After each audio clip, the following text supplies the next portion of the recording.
know. It should be live. Yeah, it's live.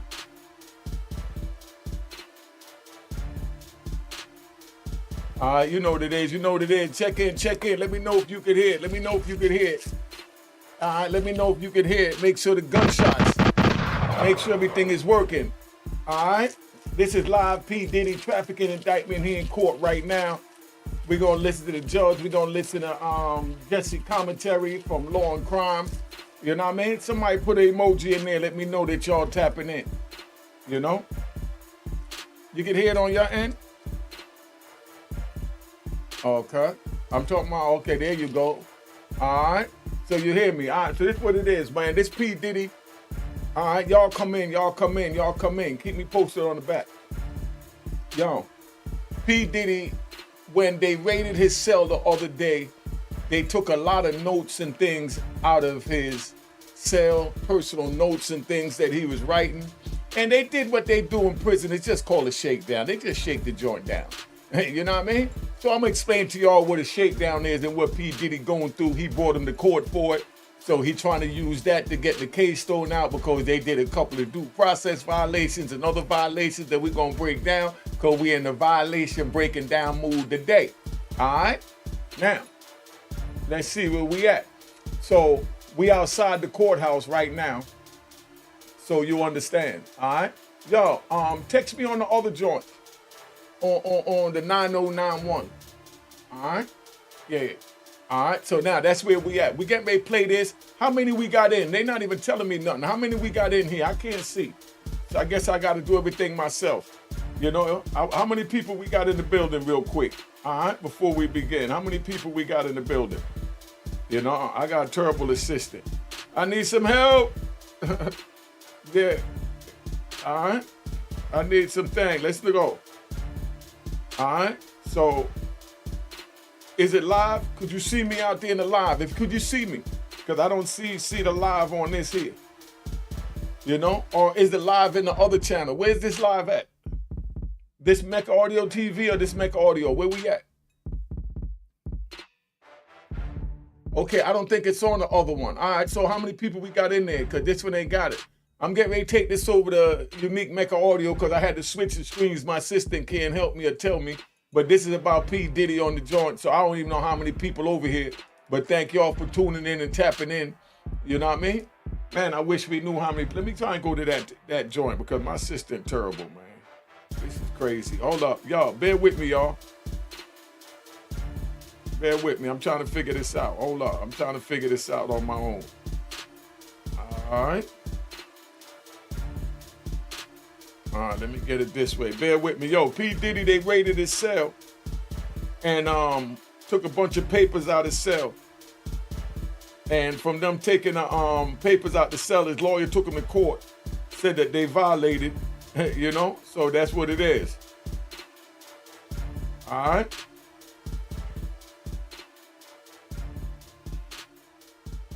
See, I'm trying to see where we at. I don't even know where I'm at. My assistant can't help me. I can't get no help. Okay, I think this is where we at. All right, so this is where we at. This is good enough. Hey, yo. So check it out, right? We over at Mecca Audio TV. Everybody over here, please subscribe. We're going to do the live from over here. Please subscribe. That's all I ask. Let's get these numbers up. I'm getting ready to play this joint out right now. You know what I mean? All right, so let's start this joint. All right, so they're in front of the courthouse right now. And the homie Jesse Weber get ready to come in. You know, let me get him in here a little faster. Here we go. House. Law and Crime's very own Elizabeth Milner will be inside that courtroom coming back out to us to explain what has been going on.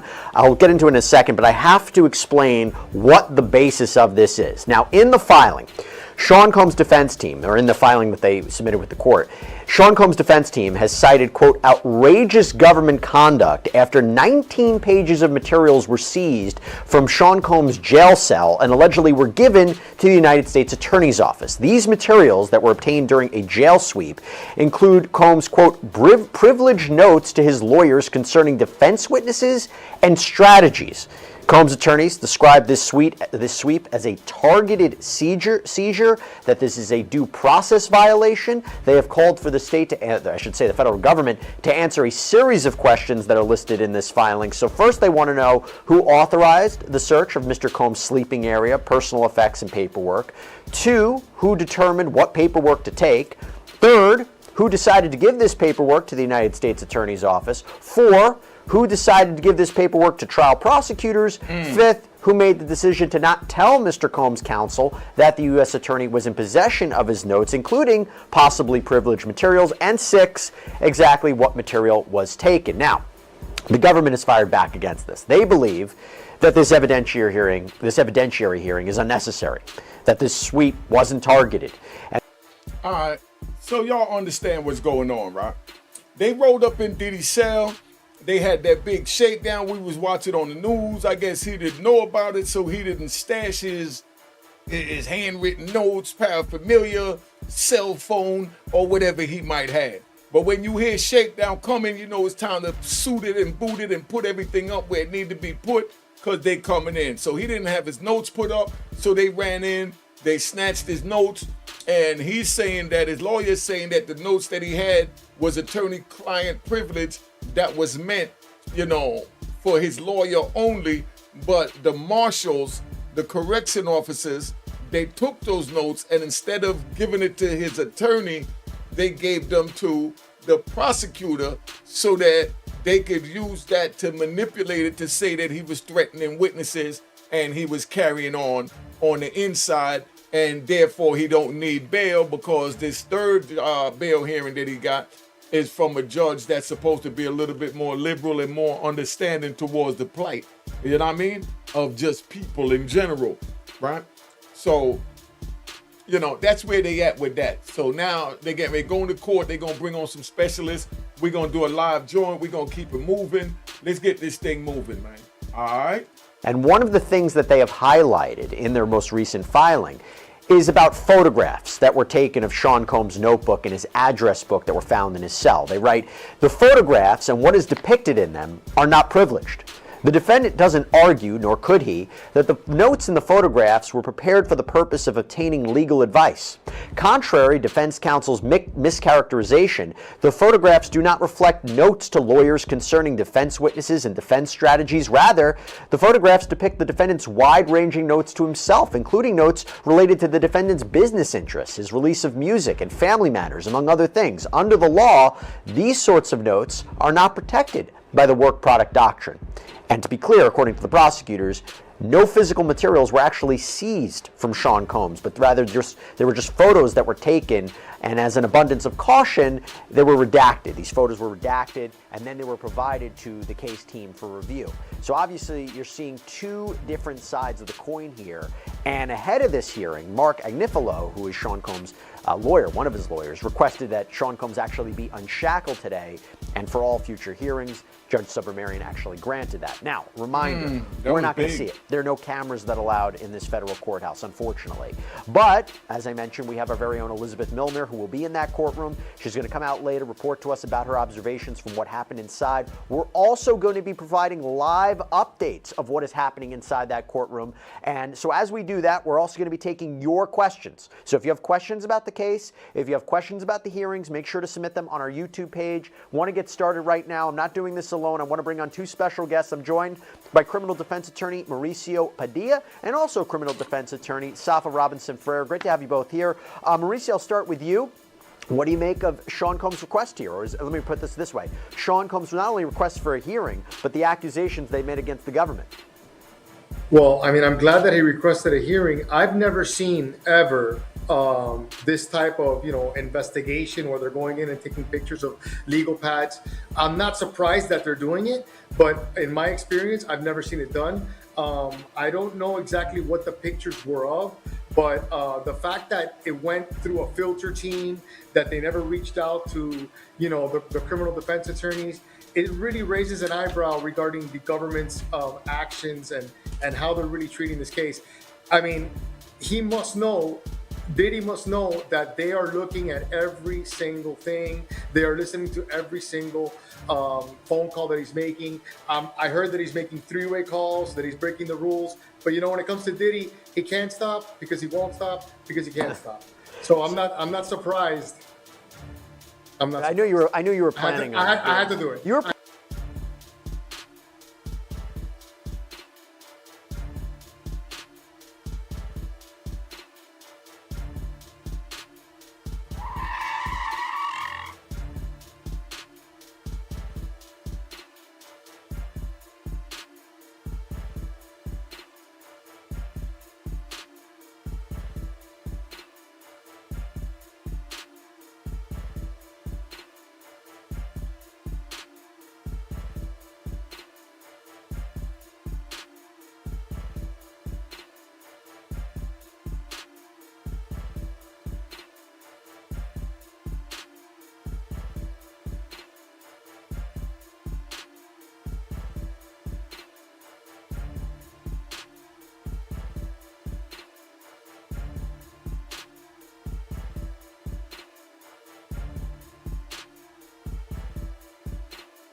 Oh, we give them two books. Okay, it cut off. It cut off. My bag. I had the mute on. I'm glad my system is on point now. Let's ride. All right. So what I was saying is, we dealing with using somebody else's pack number. You can use someone else's pack number all day. You know what I mean? That's what we do. So it's not no big Diddy thing. It ain't no big nothing. You know what I mean? We just trying to figure out a way to get more than 300 minutes a month, because that comes up to one 15-minute call a day for 20 days. Then 10 days you can't call your family, friends, or loved one, and you got to call your lawyer, your kids, your baby mama, your baby mama's mama, mama's friend, and everybody with that 3 minutes, 300 minutes. So by him getting somebody's pack number and using it, they making it like it's this big hoopla when this is what happens in the system. Do y'all understand that? Put your comments on and questions up on the screen. Phone numbers on the screen. We riding right now. Let's get back to this, because this is going to get comical when they try and explain what went on the inside, because they on the outside laughing, figuring that they'll never be on the inside. But you never know. One of your family members or loved ones, or maybe even you, don't remember that you was at a Diddy party. Probably figuring out a way to use that all for this whole show, and you're like, you know what, I'm not going to save it for a half hour, and I'm going to save it for my first answer. So just to provide a little bit more perspective on this, if you've been following us here on Long Crime, you've been following us on Sidebar, you know that the feds actually raided the Metropolitan Detention Center where Sean Combs is currently housed. They were it was a pre-planned sweep. They were looking for contraband, and what the prosecutor said is during the course of this sweep, they looked into Sean Combs' jail cell, and there was an investigator that was part of the Bureau of Prisons that was looking into things, and they write in the prosecutors write in their filing, on the defendant's bunk, investigator 1 found the following items: manila folder marked legal, a notebook labeled, and that's actually redacted, an address book, personal effects, and talking about not that they just took out materials and looked at everything, but took photos of it, sent it to a filter team sent it to the prosecutors. That's my understanding. Safa, I'll give you an opportunity to respond to what you think of the defense's argument and the prosecution's response. But I guess the bigger question is, what could happen from this hearing? What's the best case scenario for Sean Combs here? I mean, the best case scenario for Mr. Combs is that there's some sanctions imposed against the government with respect to the evidence that was allegedly obtained in this case. Those documents, those being suppressed out of the case. And I'm not sure, but we may even be having a conversation about dismissal later down the line, but I don't generally really think that that's going to be the case here. But some sanctions imposed on the prosecution team, removal of those prosecutors as well could be a possibility. So there's a number of things that the judge could determine to do going forward. So again, as I said, I'm going to provide updates about what's happening in that court. We're also taking your questions. We have a question from V on YouTube. Do we know what was found in the Diddy jail cell sweep? So as I just mentioned, they found this manila folder marked legal, a notebook labeled, and it's actually redacted, an address book, and then personal effects. But as they said, the prosecutors, it was more with respect to business interest and family, and it doesn't seem to be attorney work product or privileged conversations. But we'll see. We'll see what the arguments are in court. We also have an update from court. So Sean Combs just walked in from his holding cell in the Metropolitan Detention Center. He's wearing that tan jumpsuit that he was wearing at his last hearing. He is walking fine, so he seems to be walking okay. He hugged his lawyers, sat down, and now he's just waiting for Judge Subramanian. By the way, I have to let everybody know, we weren't planning for this hearing. We were actually planning on going live on Friday because there's going to be an issue of bail. And Mauricio, you mentioned it before, that's a more tricky argument for Sean Combs because prosecutors just came forward and said he is obstructing justice from jail. He's having these three-way phone calls. He is taking other inmates' phone privileges to contact people that are not on his contact list, that he is devising this scheme to use third parties to reach out to witnesses in the case. There was also this allegation that he is orchestrating a social media campaign, not just to help his public image, but to potentially taint a future jury pool by, his son took over his Instagram. Pause. Let me explain that. So we're going to run back to all this third-party calling and manipulation and all this that's going on. Ladies watching, it's for the ladies right now. You know what I mean? This for the ladies. Ladies, you know how your man locked up, he called you, the conversation getting good, and then 2 days later, he start calling you, and now he talking faster. Yo, did you hear from mommy? Did you such and such get the money? Make sure you send the money on such and such. Okay, I'll call you later. And you got to hang up because he only had 1 minute to use because you only got 5 minutes left on the phone for the month, and it's only the 8th of the month, and he don't validate until the 28th. So for 20 days, he's sitting there, got to talk all fast. He can't call you. So what does he do, ladies? All right? Because don't forget what we're doing over here at the Mecca. We ride. All right? We ride. What he do is he pull up on an inmate that don't use the phone, that might be selling the food off his tray. You got dudes that don't even eat their food. As they get it, they sell the main entree. If it's a hamburger, they say the hamburger for 2 stamps, and then they try and get up enough to go get a book of stamps so they go buy a cigarette and take 2 pulls of a cigarette. And the crazy part is I used to smoke cigarettes when I was in the prison. Not really cigarettes, black amount. But I used to smoke when I was in there, and I thought about it, right? It's like if you buy a pouch of tobacco in the prison, it's like the size of your tip of your fingernail. So you buy this little pouch, right? And they charge you $10 for that. By the time you roll it up, it's small like, for my elders, you know what I mean, a dust joint. You know what I mean? Where it's all paper. But you take 1 pull, right?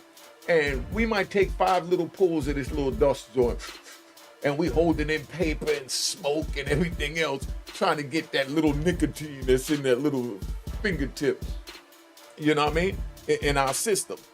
So we just spent $10 to take a half a puff of a cigarette. That's what it's costing us on the inside when you smoke on the inside. 1 cigarette on the inside go for $40. $40 for 1 cigarette. A whole pack of cigarettes go for like $600 for 1 pack of cigarette. They take 1 cigarette, break it down, cut it up in 8 little pieces. Each one is worth 2 books, 3 books. So if they get 8 pieces out of 1, you know what I mean? They make 16 books from 1 cigarette. And if they get 10 pieces out of it, they make 20 books.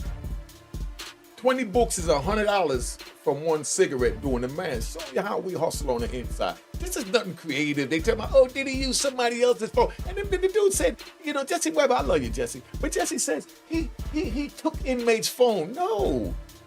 Just like they said, oh, he took the female. No. They sold their phone time. They gave up their phone time because they had to give up the pack number to get it. And I'm sure he didn't have, as Banky Pound said, a Bethel hand to his throat. He just gave it up because they wanted the compensation he was going to give them. And then we get on the phone and be like, yo, tell your girl to call such and such for me because, your girl might not make a 3-way and you want your girl to call somebody on a 3-way so you can get them on the phone and say, yo, send that money. I ain't got no minutes on my phone. All of this is what go on in the prison, man. What's the numbers on the back, man? I mean, let's just keep this thing moving. You know what I mean?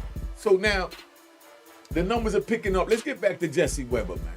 And has been posting positive videos of his father. But then they also, as we know, as we reported on Sidebar, the show that I host, that he actually orchestrated this happy birthday message with him and his family. They're literally wishing him a happy birthday. You hear him on the other end. He's speaking from jail. So that seems to be the trickier conversation. We weren't planning for this hearing, but what are your thoughts on the idea of Sean Combs getting let out of jail? I doubt it's going to happen. He's not helping himself. This is not pity. Diddy runs the city like he did before. Or, this is, you're in prison, you're in jail, federally indicted. You had a couple machine guns with altered serial numbers at your house, like a real gangster.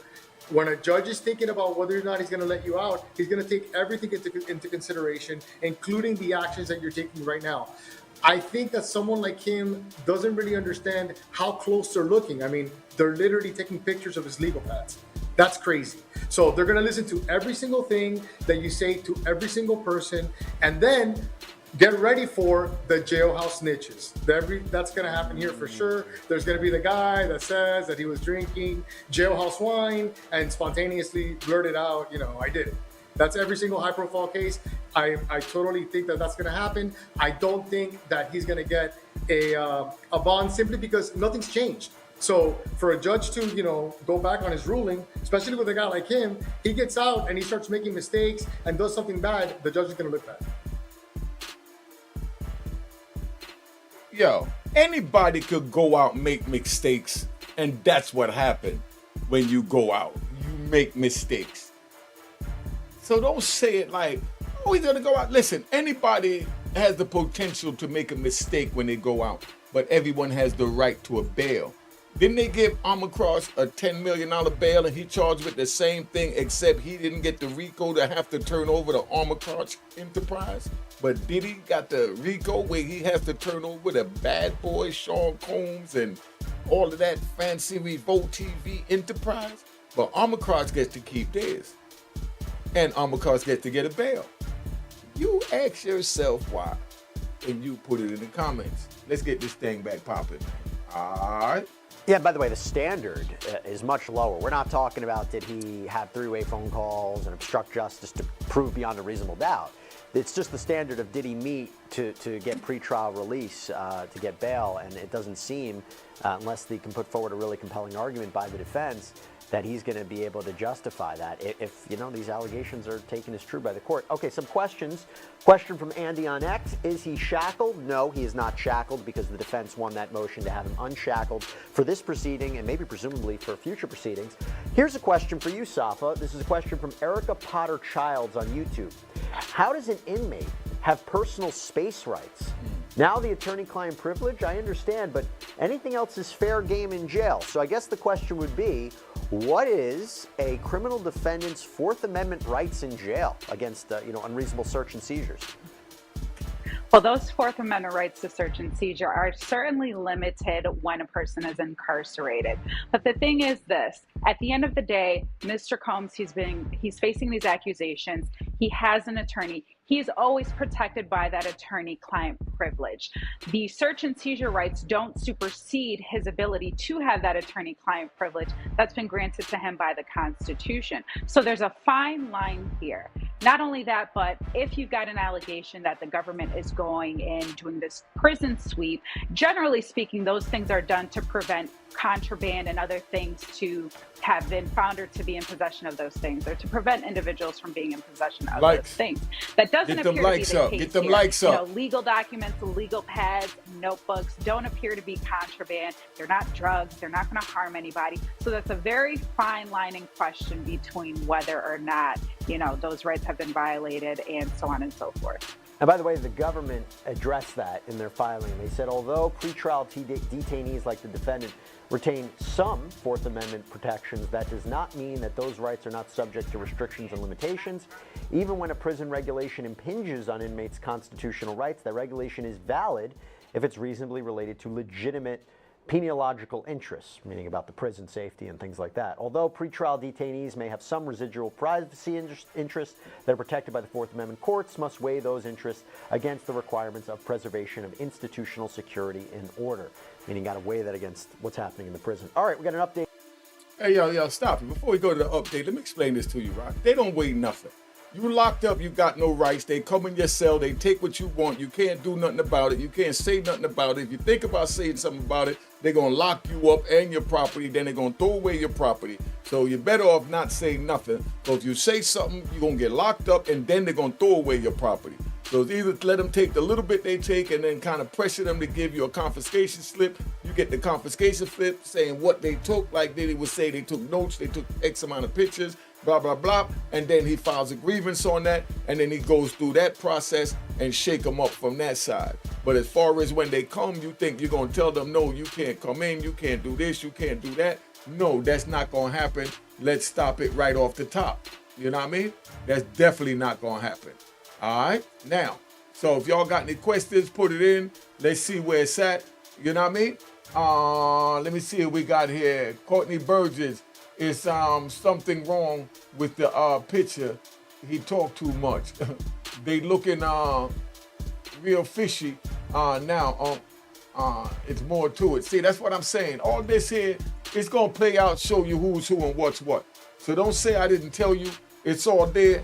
Let's get these likes up. Could we get these likes up before Jesse give you the update? Could we get these likes up before Jesse give you the update? Let's get some love. Let's get the likes.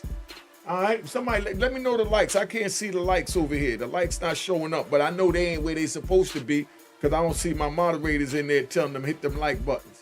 You know what I mean? From court.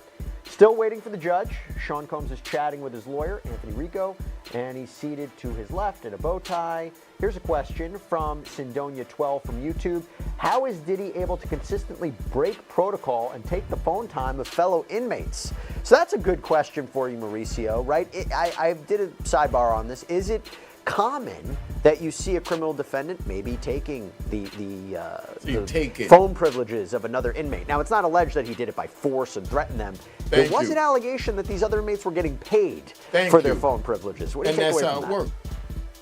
I'm pretty sure that they probably are, but imagine, he's probably got a bunch of fanboys in there. He's P. Diddy, he's famous. I'm sure I read an article that people are competing to make his bed and things of that nature. I don't know if that's true or not, but yeah, I'm pretty sure people are tripping over themselves to assist him because they figure out maybe, he can give me money or he can, he can produce my next album. For the inmates that wish to be rappers, which I'm sure there's a bunch in there. But yeah, listen, regarding Fourth Amendment, I mean, hey yo, listen, can we please get the likes up? We only got 100-something likes and we got 1,000 people in the back. Can we please get the likes up? Can we get some love on the likes? We ain't asking too much. Could we get the likes up? We ain't even asked for a Cash App and it's on the screen. But make sure you follow me at Unique Mecca Audio. That's on the screen. All right. But we got 1,066 people watching and 160-something likes. How was that possible? Where's my people at? Let me play this while y'all reach for that like button. All right? When you're locked up, that's somewhere where they do routine cavity searches. So I don't understand what people think that they have privacy rights when you're incarcerated, when they could literally, give you a cavity search. That it doesn't get more intrusive than that. So I always counsel my clients, expect zero privacy. They will listen to everything. They will look through everything. They will read everything. And the higher profile the case, the more they're going to care. And I just don't understand. Like, if it's a balancing test with the prosecution, what did you get out of this? And is it worth the bad press? Because this is bad press for the prosecution. I mean, yo, good looking on the likes, but the rest of y'all sitting there watching the like button. Let's use the like button, all right? I don't think it spins well for them that they're going through all this and taking pictures of legal pads and things of that nature. In my opinion, it doesn't look good for the prosecution. Before I go to you, Safa, on an interesting legal question, Mauricio, I have arguably the most important question that we have. This is for you. It's about the wine in the jail. How do inmates make wine in jail, Mauricio? That seems to be the question that is dominating our... Let's see how he answers how inmates make wine in jail. Are you too? Yeah, let's see this. They get like fruit or anything, they stick it in a bag with water, and then they put it somewhere and let it, ferment, and then eventually that's how you get the jailhouse hooch or whatever they call it, and they drink it, and it gets you wasted. It's popular. And it always goes in conjunction with the jailhouse snitch. The jailhouse snitch always says he was drunk on wine when he spontaneously blurted out, "I did it." That's a lie. Hold up. Man, Jesse, didn't I say hold up? Jesse, didn't I say hold up? Hold up, Jesse, man. Hold up with that crap. He said some fugazi crap that we got to straighten out over here at Unique Mecca Audio. Now, when you make the wine, you put it in a warm area. The object is to have it hot. When it gets hot, it gets to cooking. The sugar gets to cooking. See, you get what they call a kicker. A kicker is nothing more than rotten fruit, right? The first time I seen a kicker, cause we ride. The first time I seen a kicker, I'm in Lewisburg, right? My man had old rotten tomatoes sitting on the windowsill, and you had gnats and all that flying on this rotten tomato on the windowsill, and we in there smoking some good old weed and drinking some white lightning, you know? So I said, yo, what's up with the gnats over there on that food? Thought they sit out the window. He said, nah, that's the kicker. I said, the kicker who? He said, that's the kicker. I said, the kicker? He said, yeah, you got to get the fruit rotten so it get that mold on it. You know that mold when something sit out like a tomato sit down and get that nasty mold and all that on it? That's what they take, and they throw that in a bag of fruit with a bunch of sugar. When the sugar hit that mold and that joint get the poof, you know what I mean? It get to cooking, and you got a bunch of sugar in it, and the sugar get to rumbling, and you can see the sugar running up top, like if you got a soda bottle and you open the top of the bottle and all the juices are just running up to the top, the acid about to come out that Coca-Cola. That's how that sugar gets to fermenting and get to running up that bag, and then you got to open it. When you open a bag, that's called burping the bag. See, you just learned something. That's how you burp the bag. All right? Gunshots to burping the wine bag. When you burp the wine bag and you open it, all that smell from the sugar running up in that joint, it just comes all over the cell. Boof. You gotta have your man at the door with the towel, waving the towel. Gotta have an incense blowing, and you know what I mean? Because and flushing the toilet, turning on the hot water to get the steam to kill the fumes from the alcohol starting to ferment. And they throw bread in there, rotten apples, rotten grapes, any fruit, rotten. They throw it in there when it's rotten and let it sit and cook. And then when it's done, you take a piece of sheet, a thin sheet or a thin nylon shirt or something, or a do-rag, and you pour it in there and you squeeze the juice out and you keep all that nasty, rotten fruit still in the bag. You know what I mean? In the do-rag. And you squeeze all the juice out, and the juices, you taste that joint, nice. But when you're done, you know what I mean? They can sell it like that. We call that jailhouse wine. But now, the shine, that's what we call it, shine, when it shine like clear water and the sun hit it. You know? But that's that moonshine. Right? Now that moonshine, you stick a stinger in there, right? We'll make a stinger out of like a round screw. And you'll take a wire, like you cut an iron cord or extension cord, and you take the positive and the negative, and you wrap it around that screw, and you drop that joint in the bag, and you plug it in, and the electricity go through it and light that screw up where it turns fire red, like you get ready to make horseshoe, and you leave it in that bag and let that joint get to cooking it.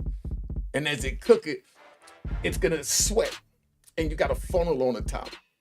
The funnel coming out, and the steam that go up is what go through the funnel, and the steam is that clear liquid that's called moonshine.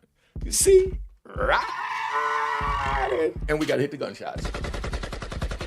That's how we give up jewels over here at Unique Mecca Audio. So, go make some wine in your backyard. Not telling you to do it, just a joke for entertainment. Go make some wine in your backyard and invite me over for Thanksgiving so we can get old jailhouse flashback, But that's what that is, man. So that's how you make jailhouse wine. You see how you got all the jewels over here? Let's get back to this, man.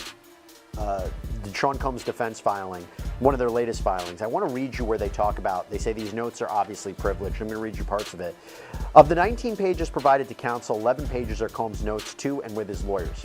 These notes reflect actual conversations with his attorneys concerning aspects of his trial preparation and his efforts to be released on bail. The notes refer to defense counsel by name, include discussions of defense experts and witnesses, discuss cross-examination and credibility of witnesses, and overall defense strategy.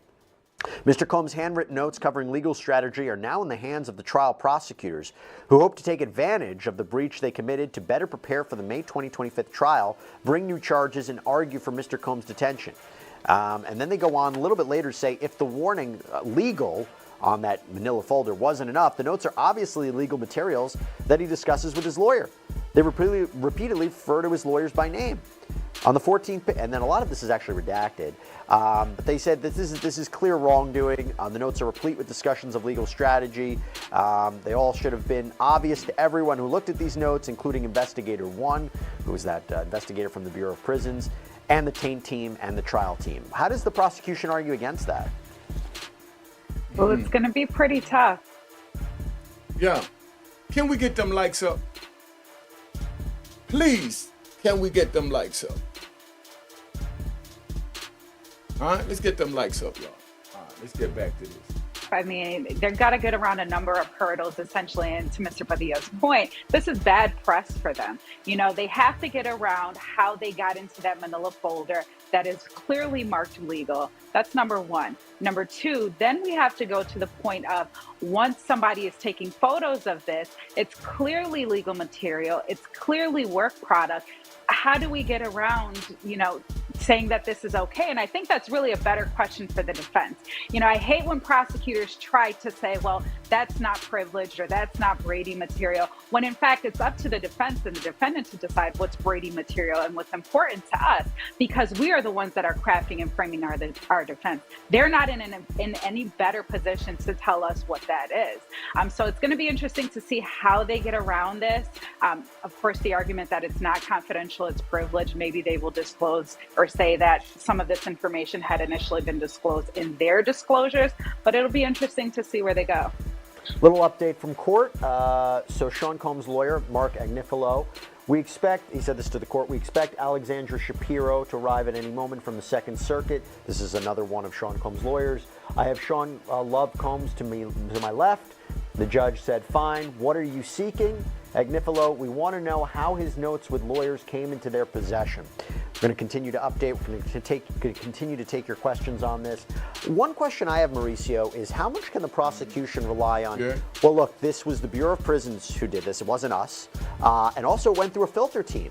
You know, there's something in their filing that I want to read you too, where they say, even if there was inadvertent disclosure of privilege material good looking on the music, good looking on the music. That alone does not suggest that a defendant's constitutional rights were violated or that a defendant is entitled to relief. And they cited, all right, that's who made it, Lady Ice. Says, all right. This after-the-fact notice of potentially privileged documents did not render the government's earlier search unreasonable. The government's review need only be reasonable, not perfect. Listen, if you have DOJ pointing the finger at the Bureau of Prisons and the Bureau of Prisons pointing the finger at the DOJ, that's like a disaster. Like, I don't even understand, you know, what they thought they were going to accomplish. At the end of the day, it's the government. You're incarcerated. I've never even heard of people that work in the prison taking the steps to proactively alert prosecutors of things that they found in cells. They usually don't do that. Like they're going to look for drugs, contraband, things that are dangerous. They're not going to be taking pictures and then giving it over to the prosecution. It's really bad if they're pointing fingers at each other at this point and at this early stage in the game. Like they're really stepping all over everywhere with muddy boots. All right, so let me explain that to you so y'all understand the money boots statement, right? The money boots, right? I'm gonna give you a money boots joint. See, anything they say, I can give you a joke. I spent 26 years in those stinking prisons, right? So check it out, right? You had a dude, right? You had this police, right? You had a dude that every day he brings his chair out, right? Because remember, we ride. You got a dude, every day he bring his chair out and he put it against the wall, just like where that lawyer is at, and he sits forward and he watches the TV. He'll get up and he'll go outside to the yard. He go outside every move, take a couple of pulls of cigarette. He go in his cell, go do whatever he want to do, and then come back. And if somebody sit in that chair, if an inmate sit in that chair, he ready to kill that inmate. If an inmate sit in that chair, it's right. But then now, here goes the police. Right? That's the inmate. The police see him come out of his cell. They go in his cell, his door wide open, and they fling it all the way open even more. They walk up in the cell, and they shaking down the cell, and they tossing the books up everywhere. Tossing the cell with the door open. Everybody's sitting there instead of watching TV. They looking in the cell, watching them getting his books tossed up, right? And then now, the police decide to check the light. The light is in the ceiling. The police take his muddy boots because he just came from walking outside in the mud because it was raining and stepped on his white sheets and his white blanket to reach up to check the lights. Didn't find nothing, came out his door and slammed it like he was a whore.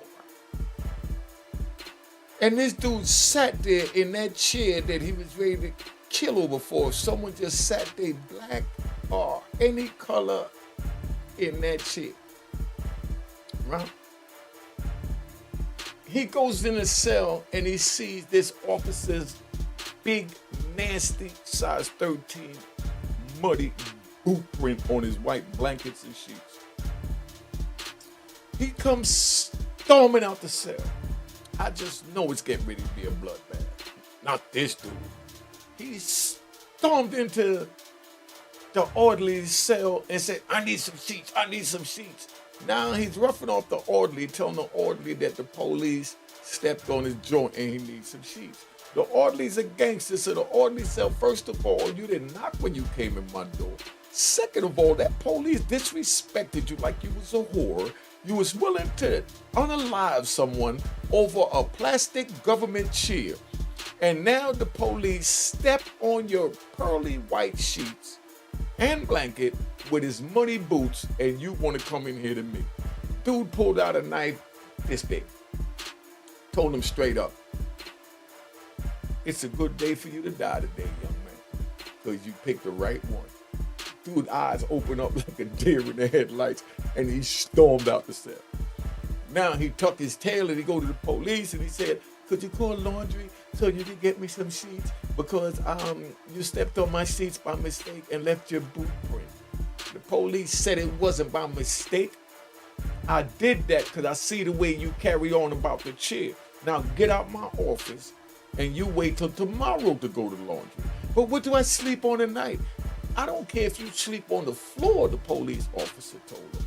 And he's standing there looking, and this a dude that normally ready to take someone's life for sitting in his chair, and the police is talking to him like this. And now, y'all sitting there wondering how he got away with this with the inmates. Well, the reason why he got away with this with the inmates is because, you know, the inmates is one thing, but in the prison we have what you call an inmate and a convict. An inmate, they follow rules. A convict does what he want to do. So the inmates were scared of him, but the convicts is sitting there looking at him and saying, this dude is trying to get someone to unalive him with their assistance. So he's putting himself in harm's way for someone to take his life. But I'm not going to be the one to do that. I'm going to let him go because he will eventually meet that crash dummy that want to give him and is willing to give him and willing to take the consequences for giving him what he deserves. Y'all understand the words that coming out my mouth?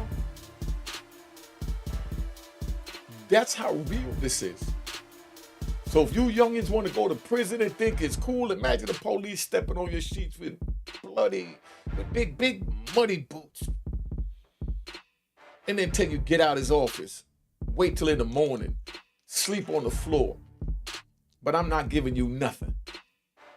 What would you do? Put it in the comments. What would you do? All right, let's get back to this, man. You know what I mean? Safa, we have an update from court wanted to ask you about.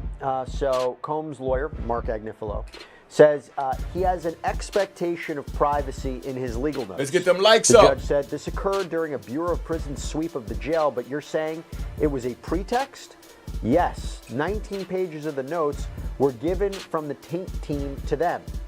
Mark Agnifilo says, we know enough to make out a constitutional violation, but we need to know more detail about the failures. We haven't been able to test their explanation. We need the surveillance video of the search. Two things I take away from that. One, they basically are suggesting that this sweep by, even though the government has said this was a pre-planned sweep of the jail, there might be more to it. They're saying. Yo, could we please get those likes up? I'm asking you respectfully. I'm asking you like that coward that ran in the police office after he done stepped on his joint with muddy boots. Can you please hit the like button? All right.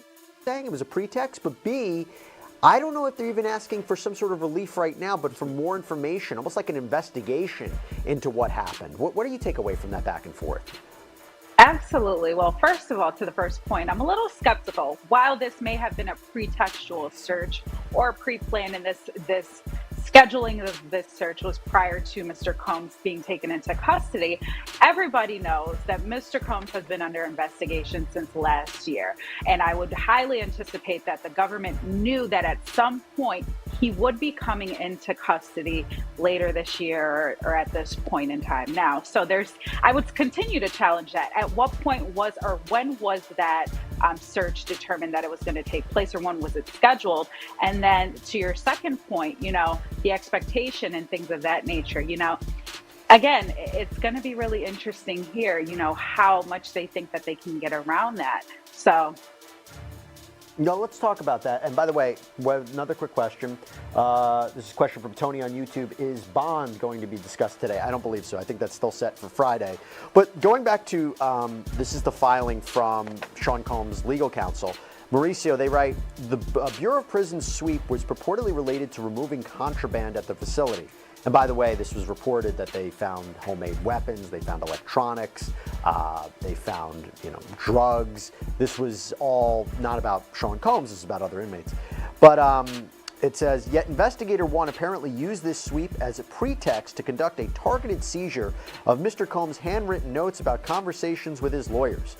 Tellingly, Investigator 1 did not report that he had identified and confiscated Sean Combs' notes of conversations with his lawyer to supervisors of the multi-agency law enforcement operation.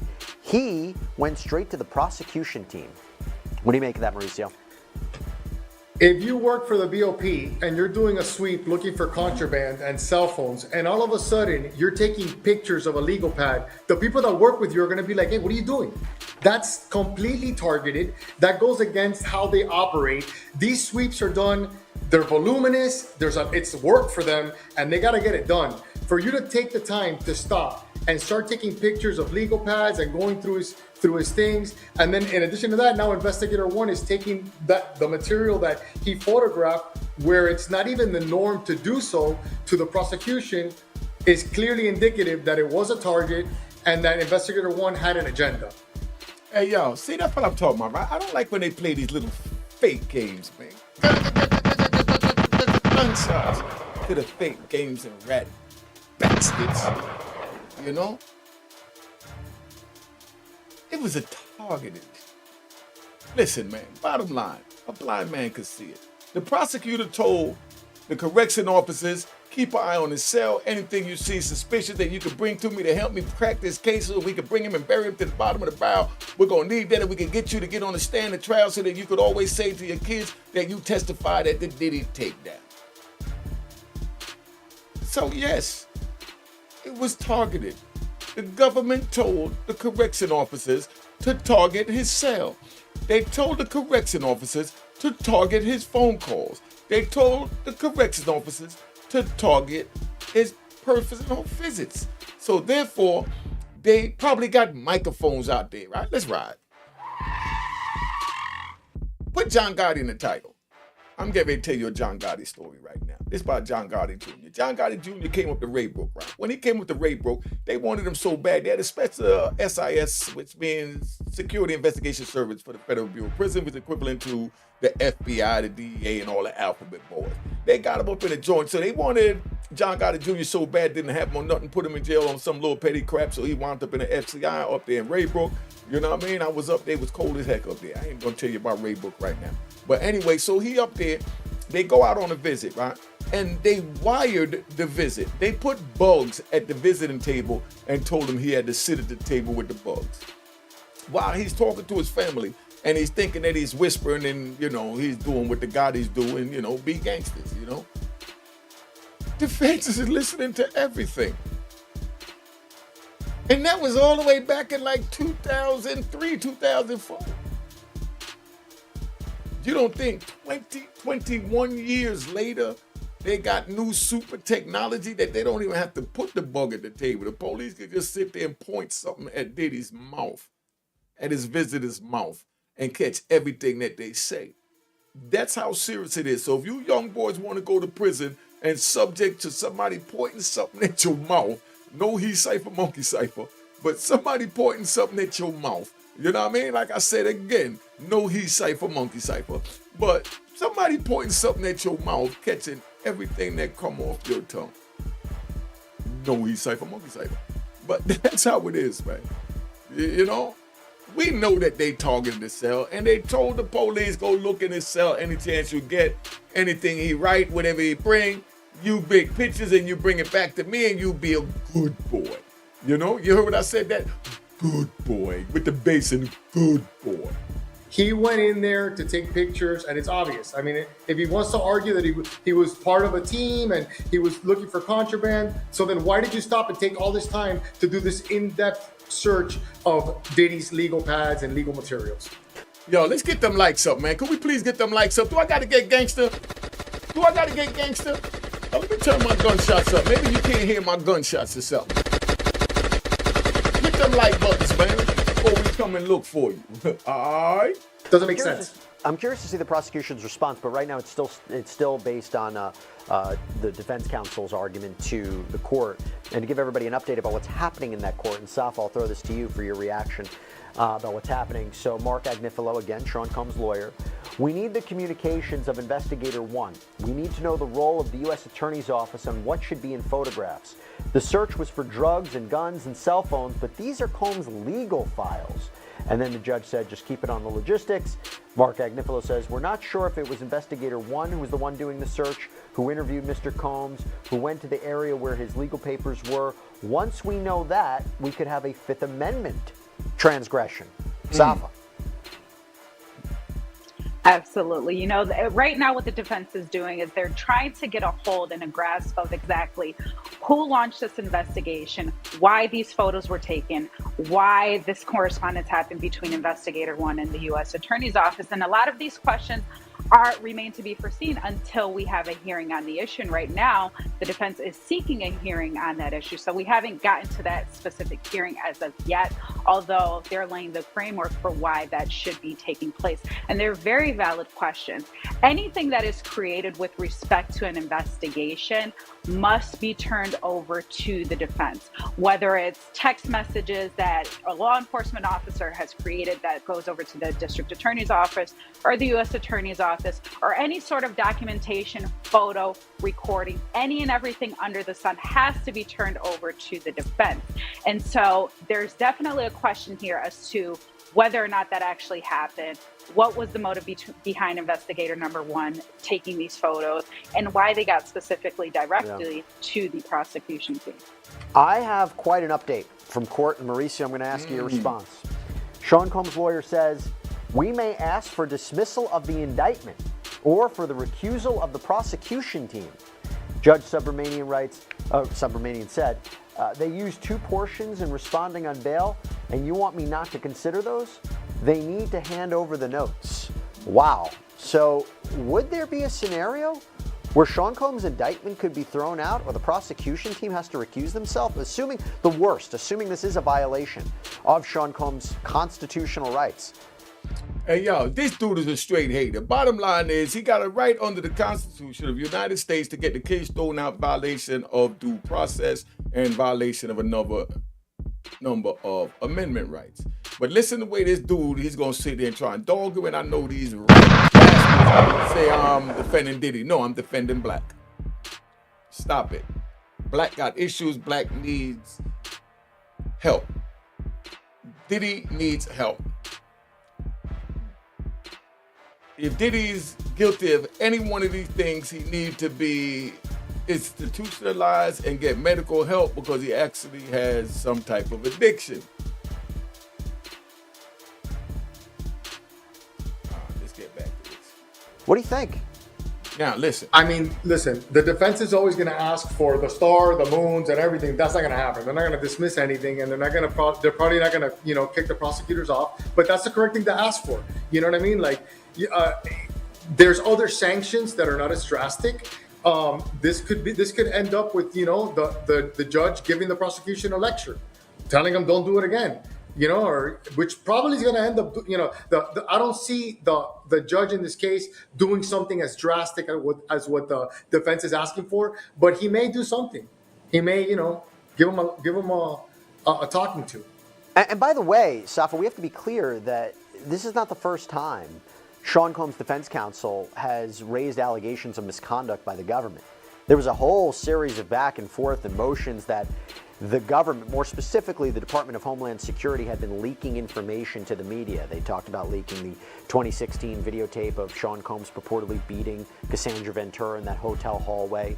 They said that law enforcement agents were making inappropriate comments to the media. And the judge actually instituted a gag order, even made a comment, Judge Subramanian, that if it's true some of these comments were being made, it's totally improper. Now, here's an update, too, because Mark Agnifilo told the court, we don't know what the team has, we want to know, and we want the material back while this is pending. We cannot waive his attorney-client privilege. We have to be direct or aggressive. So it just seems, so it seems to me, Safa, the fact that this hearing is happening, the judge is at least open to what the defense is saying. Hey, yo, before we get any further, first of all, y'all liking the music? Can I get an emoji if you like the music? Let me get an emoji if you like the music. And second of all, hit that like button, man.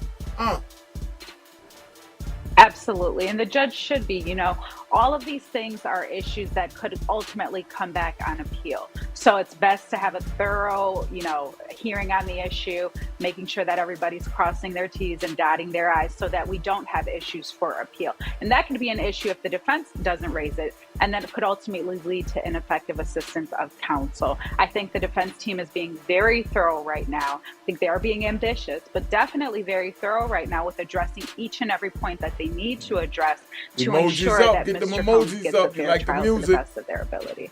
By the way, we're showing everybody these courtroom sketches. You'll see there's multiple judges because this case has been in front of multiple judges before. It's now in front of Judge Arun Subramanian. I'm gonna give you By the another way, beat we're taking your just for questions, that. not Don't just talk about the trash. hearing. I If give you you have another questions beat. about the overall case, we'll take them too. Which actually brings me to a question from B. Denoshi on YouTube. I'll throw this to you, Mauricio. How long will this case take, and how is it going so far compared to how you may have expected? What do you think, Mauricio? I mean, I think it could take, 6 months. It's a high-profile case. They got a lot of people on it, a lot of boots on the ground. Wait, just to be clear, 6 months. You think the trial, or you think in the trial, or how long? Because this is scheduled for May of 2025. What do you think? Then it should go in May of 2025. I mean, I think that they have so many people working on this that they should be ready. And I'm pretty sure that the defense has a client that's itching to get out of there. So they're going to want to go. Now, I assume that there's voluminous evidence simply because if you can't get the machine guns with altered serial numbers out of your house, I'm pretty sure that your hard drives are chock full of bad information and videos and pictures. So I'm sure that they got a lot to deal with. But I'm pretty sure if they give them a date in May of 2025, that they're probably going to be ready to go. We have some updates from court. We now have the prosecution's response to what's been happening. Safa, so the Judge Subramanian, by the way, this is a live look outside that courthouse. No cameras allowed in the courtroom, but we're doing our best to update you about what's happening. So the judge says to the government, what happened here? Why were they taking photos of Mr. Combs' notebooks? AUSA Mary Christine Slavic says none of the prosecutors had contact with them. The judge said, but Investigator 1 was monitoring Mr. Combs' communications in and out. The judge said, is this a Fourth Amendment violation? AUSA Slavic, so again, this is the prosecutor. The BOP investigator works for the BOP, the Bureau of Prisons. He's focused on safety, and if the defendant is in compliance with BOP rules, he was not. If it is true that BOP gave us the info. What do you make of that back and forth, Safa? It doesn't really answer the question, in my opinion. And here's the thing. The Bureau of Prisons, the federal government, the U.S. Attorney's Office, Department of Homeland Security, and FBI, they are all law enforcement. They are all the government. The prosecution teams are imputed with knowing and being in possession of things that law enforcement is in possession of. And I know there's a question here with respect to the Bureau of Prisons, but it definitely does possibly raise that Fourth Amendment issue because, again, why are we taking photos of these documents? Why is Investigator One targeted with monitoring Mr. Combs' phone calls? Now, generally speaking, every inmate's phone calls, they're monitored.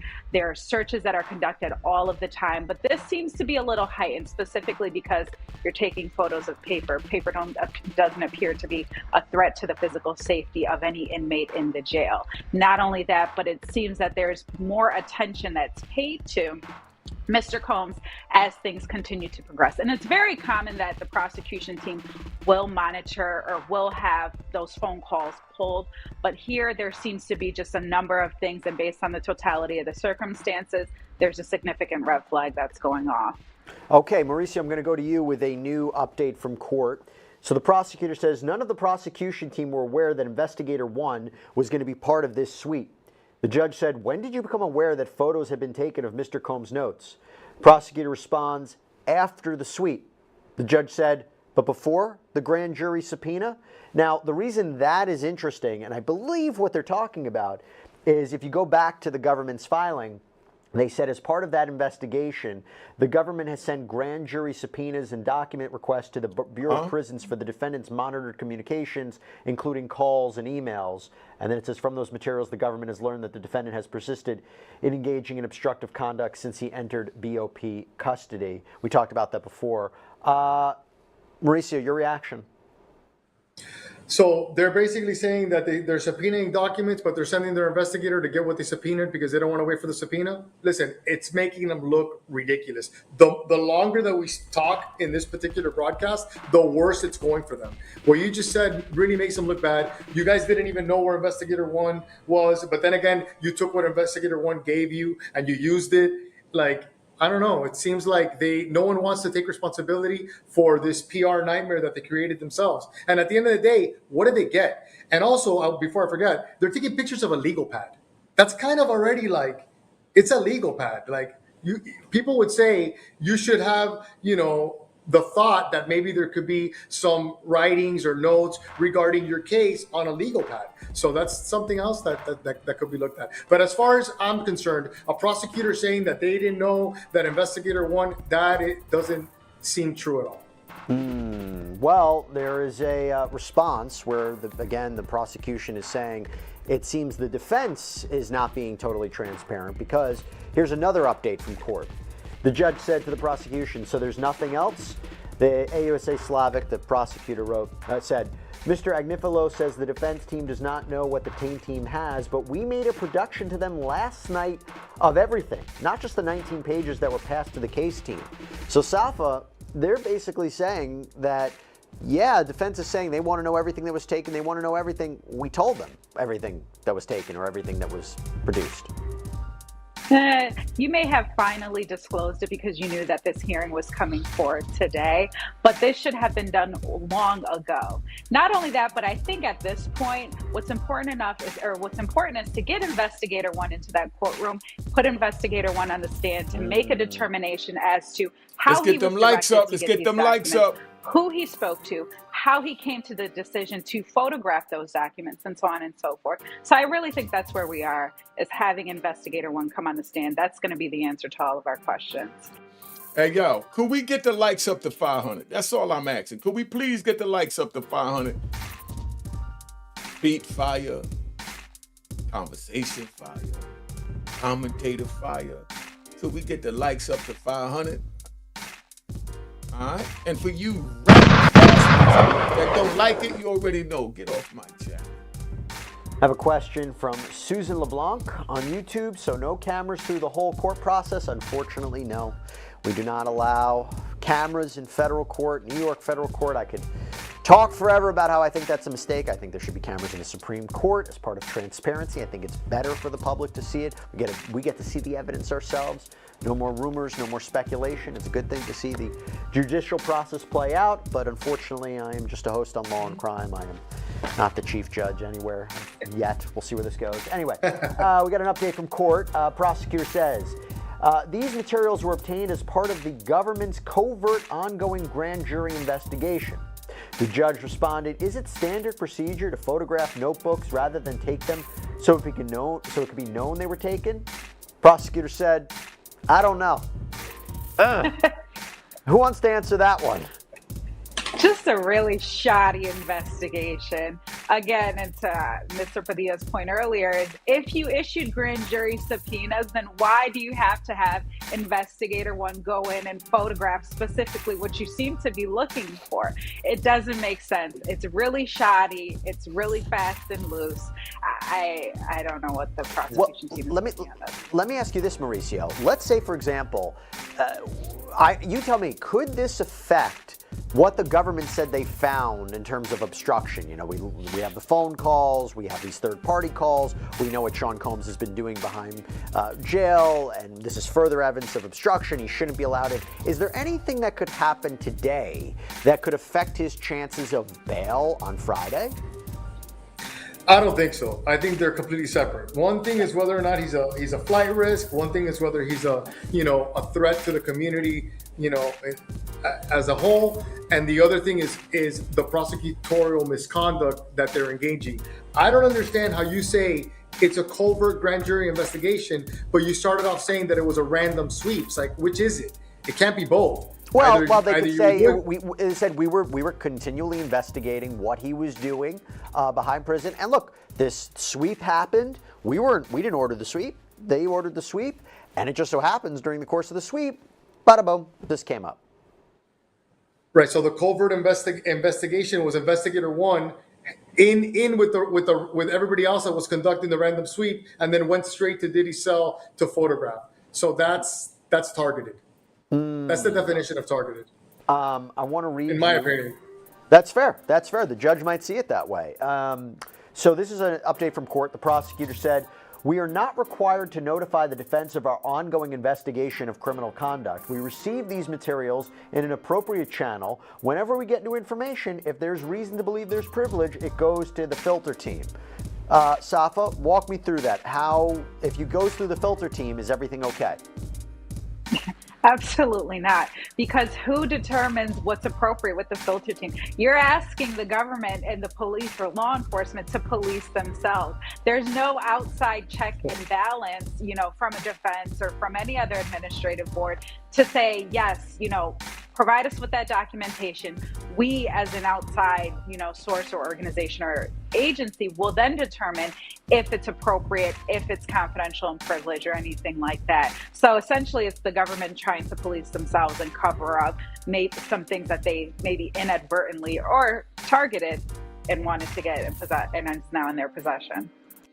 Hey, yo, can we get the likes up? May we get the likes up? I ain't even asked for a super chat. All I asked for is a simple like. That's free. Well, I have another update from court on that. And by the way, if you have any questions about what's happening today, if you have questions about the case in general, please throw them on YouTube. We'll address them here on air. Live look at the courthouse. So Mauricio, the judge, Judge Subramanian, says if they were verbatim notes of his meetings with his lawyers, how would you know without asking the defense? And the prosecution responded, our filter team does a serious job. This investigation was covert. We had a lot of information before charges were brought. Thoughts? Who is this filter team? Like, who are these people? Like, I really have never worked in a case that had a filter team. Today was the first time I've even heard that the term. I'm assuming that it's prosecutors or people that work at the prosecutor's office. I don't know who they are, but I, as a defense attorney, don't trust them. They're probably part of the government. So I really don't understand why, if you just label them filter team, that they're not part of the government, part of the prosecution, and part of the problem, of the ongoing problem. Yeah, I'm trying to look in their last filing if they give a description of who the filter team is. There is this interesting part. It says, as is consistent with the practice in this district, the filter teams review segregated, potentially privileged materials as evidenced in the redactions contained in the photographs. This approach is eminently reasonable. Here, where the photographs related to the government's ongoing covert grand jury investigation, the government had no obligation to seek defense counsel's view of the privilege determinations made by the filter team. Saf, I'll give you an opportunity to respond to that. 61 more likes to hit 500. Could we get 61 more likes? We got 2,000 people in the building in the back, 419 likes. Can we get the likes up so I can stop this being redundant? Yeah, and I think I did review some of the documents earlier on the case, and I think that the filter team is a team that is assigned and works in the Bureau of Prisons. So they're determining whether or not it's confidential privilege or attorney-client privilege.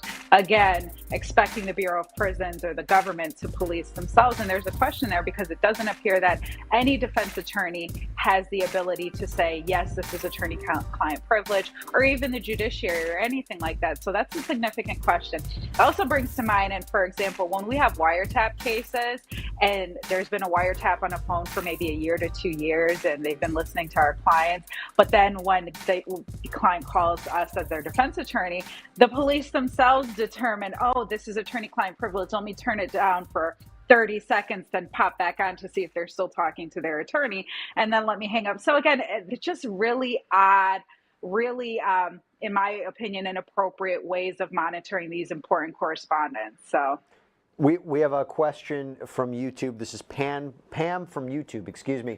Mauricio, I'll throw this to you. How would anyone know if it's legal talk on that notebook or that it's him trying to get illegal messages out to others? Why would they go on faith with a high-profile criminal? Why would they go on faith with a high-profile criminal? Like, meaning justifying taking pictures and looking at it? Listen, at the end of the day, what did they think that they were going to get? Information regarding obstruction, or it seems to me that they already have them busted doing a bunch of incorrect things, including three-way calls, including trying to activate social media to affect the jury pool. Like, if you got them cold busted on certain things, don't muddy the waters and do this ridiculousness, because what are you going to have? You're going to have a day like today where you're in court trying to explain your tomfoolery to a federal judge, and it's not paying off dividends for them. So we are providing updates from court. I have a few more that we want to talk about. Safa, so apparently the prosecutor said, I understand there's a dialogue between the defense and the filter team. I'm not part of that. The judge says, I don't understand that dividing line between the covert investigation and discovery in this case, given that the defendant has been charged. The prosecutor also said, our grand jury investigation is ongoing into conduct that has not currently been charged. We have multiple ways to get information that are not obvious to the defendant. We are not obliged to inform them. They have no authority for that. Safa. Here's the thing. They can have an ongoing investigation all they want to, but Mr. Combs has already been indicted, and post-indictment now, and as we head through the stages of the proceeding, there are documents that they are generating themselves that could be discovery and are required to be disclosed.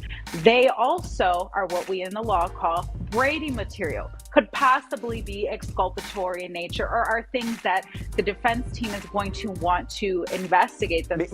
Meaning evidence that would show he's not guilty. Correct. And Brady versus Maryland is one of our big cases in the legal world. And so essentially what the government is doing is continuing to now make discovery, in my opinion, as the case is progressing. You know, they may be considering other charges, maybe witness tampering or whatever they determine to do, and that's fine. But again, they have muddied the waters, to use your words. And here we are now where they've created additional discovery, additional things that are required to be disclosed, but they want to keep it close to their chest. It's not okay. Okay, well, you tell me if this is okay, Mauricio. The judge said, I want to be cautious since some of this is sealed, but is any of this privileged? And the prosecutor said, the notebook was labeled things to do, not attorney-client. They suggest they were meant to be in the folder marked legal, but self-labeling is not enough. Things to do when you're indicted and sitting in jail, it's pretty assumes that things to do have to do with your case. I mean, that's pretty much fair? the Is main. that fair? Maybe it's, I don't know, do 1,000 crunches today. Make sure to call mom. I don't know. Yeah, but I'm sure that in that notebook, things to do, and you have this looming indictment, is going to include some things that have to do with your legal defense. You know, and it's not okay to just go in there and start photographing things and trying to get an upper hand. At the end of the day, I mean, they have a pretty strong case. I don't understand from my perspective. And this whole thing smells like a superseding indictment. People like his son, the feds love to indict your relatives. So if they got Diddy's son doing inappropriate things, that for them is, they love it, because nothing is worse when you're sitting in prison than all of a sudden they indict your son or a relative or a close friend. I mean, there was an allegation put forward in the most recent bail application, the bail motion by the government, Safa, where they basically say Sean Combs is having his family doing his bidding for him. So if it's clear there's a grand jury investigation going on. It seems more likely than not there could be more charges leveled against Sean Combs, but possibly others, right? Yeah, absolutely. And I think that's the way that the government is trying to, of course, frame it. I think one of the important things here and what everybody is kind of on edge about is the possibility of witness tampering. And so whether it's Mr. Combs or anybody that's close to him, including his family and his children, really have to be mindful of what they are putting forth to the public, who they're speaking and communicating to, and things of that nature to avoid any subsequent charges that could come about. That's one thing. The other thing I'm going to say is, and I think that the government alleged in the bail application or in the opposition that Mr. Combs' son was using social media to allegedly taint the jury. And one of the things we have to remember is that although a defendant's been charged and they're incarcerated, it doesn't stop the real world and life from going on. If a family wants to celebrate their birthday or their loved one's birthday, they should be able to do that. Mr. Combs, of course, is a high-profile individual who's got tons of followers on social media, and there are people that still do, believe in him and enjoy his music and all of those sorts of things. And so what I'm plainly saying is that Mr. Combs shouldn't be robbed of the ability, or his family shouldn't be robbed of the ability to celebrate him in whatever way they see fit. I always found that to be a little bit of a stretch, that argument. Well, he's posting birthday videos. His son has taken over his Instagram and is posting messages about, posts about his rap career and music videos. I think that in and of itself might be a little tenuous to say, oh, that's going to influence a future jury. We don't even know who the jury is. It's not like trials tomorrow. But also, he might have a right to change the public narrative about him nonetheless. He's a public figure. That one always felt a little rough around the edges. There would be a different allegation where they were saying that, and this is something that I thought was really interesting, is the prosecution essentially identified one of the key witnesses in this case and made the allegation that Sean Combs had pressured her to make a public post. This was before his arrest, that basically said one of the allegations in one of the lawsuits was false. So that would be a little bit different. Okay, I have another update from court. This is from the prosecutor. I think, again, talking about what these materials are or what was seen. These include action. So again, I think this is about things to do, Mauricio. I'll throw it back to you. Mm-hmm. Prosecutor says these include action items for non-lawyers. That's not privileged. Their information about family members' birthdays, also not privileged. We point to the Lumiere decision by Judge Rakoff. We are happy to engage with the defense. What are they talking about? I mean, it seems to me that they're talking about whether or not the actual information is privileged or not. They cite case law. The problem is that most people, including lawyers that do this for a living, have never seen this type of behavior. Like, they're going out on a limb. For everybody, the legal community, the community at large, and the public is looking at them saying, really, guys? You guys are in there photographing, his manila envelope that says legal on it. You're going through his legal pads. So the prosecution can cite whatever case they want. At the end of the day, the public is going to think whatever they want. And as of right now, it looks like if they're really trying to find evidence that they need, it makes them look like needy, which I don't even think that they are needy. I think they have plenty of evidence, but they're greedy. They want more. They always want more. And I've always predicted that at some point, I know Diddy's was active. We need 15 more likes to get 500. I think they're going to go after some of his political friends. I don't know. That's always the next game. Who are they going to go after next? I don't know. We'll see. Yeah. But I tell you what, talking about looking ahead, there's a mention of the bail argument on Friday. So, latest update from court right now. The judge said, how about agreeing that I should not consider these two excerpts in your opposition to the bail motion? And the prosecutor says, I think that's right for the bail argument scheduled for Friday. The judge said, what about putting them in a vault? They are inspirational messages. Kind of hard to talk about what they're referring to, but it seems to me at the very least, Safa, that there might be parts of the bail motion that I mentioned that the prosecution can no longer argue for Friday, maybe? Yeah, so I think there's an allegation that's been made by the defense here that whatever information had been obtained by the Bureau of Prisons and was ultimately turned over to the U.S. Attorney's Office was used at some point during some bail application. Which one, I don't know. So I think what the judge is essentially saying here is in preparation for tomorrow's bail application, which they possibly have filed their papers in advance of that, request in opposition and the prosecution's opposition to the defense bail application, that some of the information that was obtained through the search and was used in that application will be kept out or stricken. So the judge will basically instruct himself, well, I'm not going to consider these things. We're going to act as if they don't exist. Maybe it's about that whole section about the birthday messages. Maybe the judge is saying you can't use that stuff anymore in support of your opposition to bail. Let's get them lights up. We're going to take a quick break. When we come back, we have a lot more to talk about. I think I have to sign off my guests. I have to sign up my guests. It was great having both criminal defense attorneys, Safa Robinson-Ferrer and Mauricio Padilla.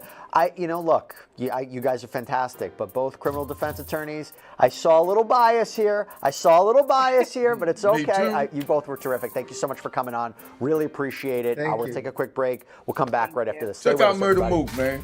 Hey, what's going on, man? Murder Move, Harlem, you know what it is, man. I just want to express how much gratitude I got for Unique. You know what I mean? I was telling him a story, telling him how I felt about,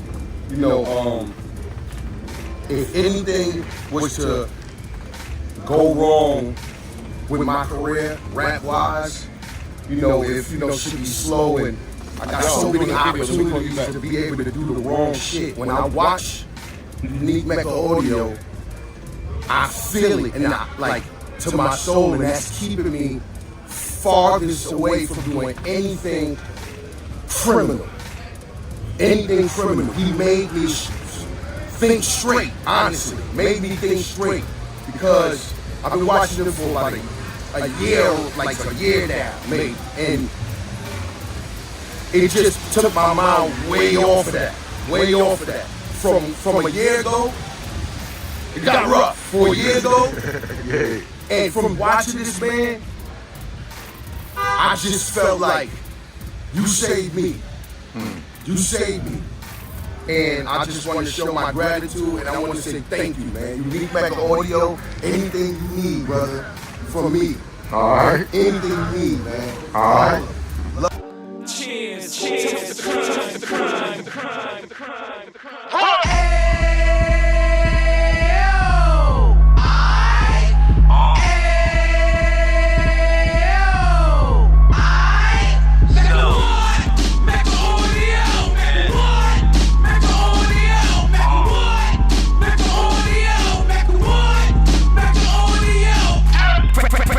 Can of 26, heat back on the strip, getting back in the mix. What he mentions is a gift. You stand up 10 toes down, and I suggest you pay attention to this. Take a little gully posse and put it in home. He cut from the bar, drop the book, you should go and get it. The Instagram page and the YouTube, you can go and visit. Then you can consider yourself linked in. Sit front row and get juice from a kingpin. I went through it, so you ain't gotta go do it. Did not pay attention, would be stupid. Talking about a man that probably put your grandfather on. Probably the reason that him and your grams got along. A man that generated millions on the block. This time, never swilling to the cops, Mecca audio.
homie Linda Ed. He started in Uptown, he gon' finish dead.